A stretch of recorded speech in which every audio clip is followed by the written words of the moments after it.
કહેવાય છે મુસીબતના સમયે મિત્ર જ મિત્રને બચાવે છે, પરંતુ સુરતના ચોક બજારમાં આ કહેવત ખોટી સાબિત થઈ છે.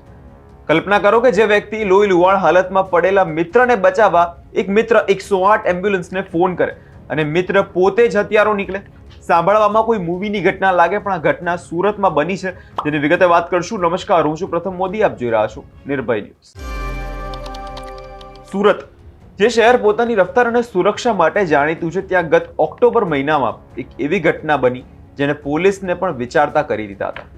સુરતના ચોક બજારના રહેમતનગર 4 રસ્તા પાસે એક ખુલ્લા મેદાનમાંથી લોહી લુહાણ હાલતમાં 30 વર્ષીય સાહિલ શાહની લાશ મળી આવી હતી. પોલીસ આ કેસને સોલ્વ કરવો થોડો મુશ્કેલ હતો, કેમ કે હત્યારાએ કોઈ પણ પુરાવા જે છે પાછળ છોડ્યા ન હતા. પરંતુ કહેવાય છે ગુનેગાર ગમે તેટલો હોશિયાર હોય, ક્યાંક ને ક્યાંક ભૂલ તો જરૂર કરે છે.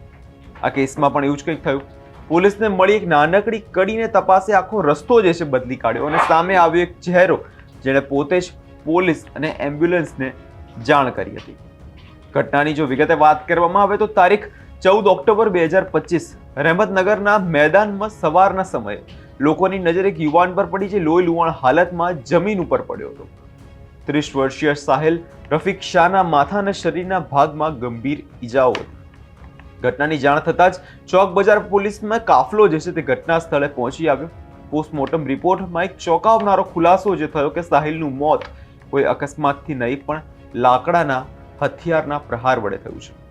પોલીસે અજાણ્યા શખ્સ વિરુદ્ધ હત્યાનો જે ગુનો નોંધ્યો, પરંતુ સવાલ એ હતો કે સાહિલનો દુશ્મની કોની સાથે હતી અને કોણે તેની હત્યા કરી હતી. પોલીસની સર્વેલન્સ ટીમ માટે જે અંધારામાં તીર ચલાવવા જેવું હતું કે પોલીસે આરોપીને પકડવા પોતાના ચક્રો ગતિમાન કર્યા. ત્યારે પોલીસને જાણવા મળ્યું કે સાહિલ તે જે વિસ્તારમાં કામ કરતો હતો, તે ગણેશ નામનો એક યુવાન થોડા દિવસ પહેલા જ તેની સાથે તેની ઉગ્ર બોલાચાલી અને ઝઘડો થયો હતો.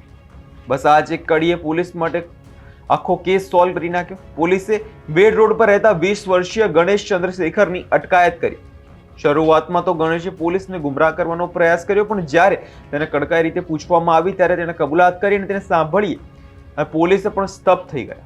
ગણેશે જણાવ્યું કે રાત્રે તે ઇન્ડસ્ટ્રીયલ પાસે ઊભો હતો ત્યારે સાહિલ ત્યાંથી આવતો હતો. સાહિલે ગણેશનો મોબાઈલ ફોન જૂટવાનો પ્રયાસ કર્યો અને તેને ગાળાગાળી કરી. વાત એટલી વધી ગઈ કે ગણેશે ઉશ્કેરાઈને બાજુમાં જે લાકડાનો જે ફટકો પડ્યો હતો તેને માથામાં સાહિલને મારી દીધું. પરંતુ આ વાત અહીં પૂરી નથી થતી. સાહિલ તે ઘાયલ હાલતમાં જ તેને મેદાને છોડી આવ્યો. ગણેશ પહેલા તો ભાગી ગયો, પણ વહેલી સવારે જ્યારે તેને જોયું કે સાહિલ હજુ ત્યાં છે, ત્યારે ગણેશ એક પ્લાન બનાવ્યો. ગણેશને એમ હતું કે 108 ને કોલ કરીને તે હીરો બની જશે અને પોલીસ તેને ક્યાંય પણ શંકાના દાયરામાં નહીં લે. પરંતુ સુરત પોલીસે તપાસનો ધમધમાટ કર્યો અને સામે આવ્યું કે મોબાઈલ જેવી સામાન્ય વસ્તુ માટે એક મિત્રએ બીજા મિત્રની હત્યા કરીને છે, તપાસમાં બહાર આવ્યું. કે ભેદ ઉકેલાયો આખો?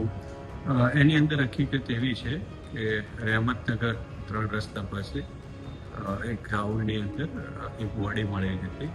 જે બોડી અનનોન હતી.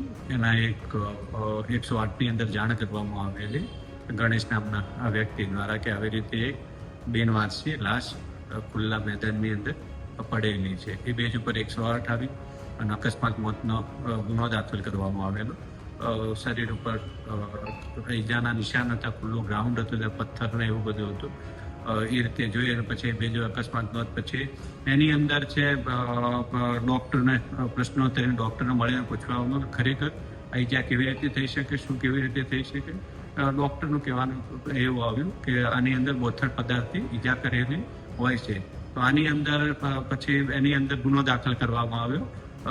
ગુનો દાખલ કર્યો અને એની તપાસની અંદર જે 108નો જે કોલ કર્યો હતો, જે માણસ ગણેશ નામનો હતો, એની સઘન પૂછપરછ કરી અને વિશ્વાસ મળીને પૂછપરછ કરી. એના પછી એને પોતે જાતે કહેલું કે આ જે છે આની અંદર મારે મોબાઈલ ખીંચવા માટે આવેલો જે મરણ જનાર, એના ઝપાઝપી થઈ, મારામારી થઈને ત્યાં એક પડેલો લાકડાનો ધોકો હતો. એ ધોકા વડે એને માથાની અંદર ઘા માર્યો, શરીર પર ઘા માર્યો, એટલે તે ભાગી ગયો, આગળ જઈને પડી ગયો. અને પછી બીજા એ દિવસ સવારે જ્યારે મારી શિફ્ટ પૂરી થતી ત્યારે મેં જોયું તો ત્યાં પડ્યો હતો. એટલે મેં 108ને, કારણ કોઈને મારા પર શક ના જાય એટલા માટે 108ને જાણ કરીને 108ને મેં બોલાવ્યો. ના, મિત્ર નતા, એકબીજાને ઓળખતા હતા. કારણ જે મરણ જનાર હતો તે વિસ્તારની અંદર મજૂરી, છૂટક મજૂરી અને કચરો વીણવાનો પ્લાસ્ટિક ભેગો કરવાનો એવી રીતે કરતો હતો અને ત્યાં આગળ જ એટલે સાહેબ મૂળ ફરિયાદી જ આરોપી નીકળ્યો ભાઈ. નહીં, આની અંદર જે જાણ કરનાર છે તે ફરિયાદની અંદર એવું છે કે સરકાર તરફે ફરિયાદ દાખલ કરવામાં આવી છે, અકસ્માત મોત હતો એની અંદર. આરોપી જે કહેવાય ને મજૂરી જે કહેવાય એમ્બ્રોઇડરીના કારખાનામાં ત્યાં આગળ મજૂરીનું કામ કરતો. હાલ પોલીસે ગણેશની ધરપકડ કરી છે, જે મૂળ ઓડિશાનો વતની છે. તેને રિમાન્ડ મેળવીને વધુ તપાસ હાથ ધરવામાં અત્યારે આવી રહી છે. આ વિષયને લઈને તમારો શું અભિપ્રાય છે તે કમેન્ટ કરી જરૂર જણાવજો અને અમારી ચેનલ નિર્ભય ન્યૂઝને લાઇક, શેર અને સબસ્ક્રાઇબ કરવાનું ભૂલશો નહીં.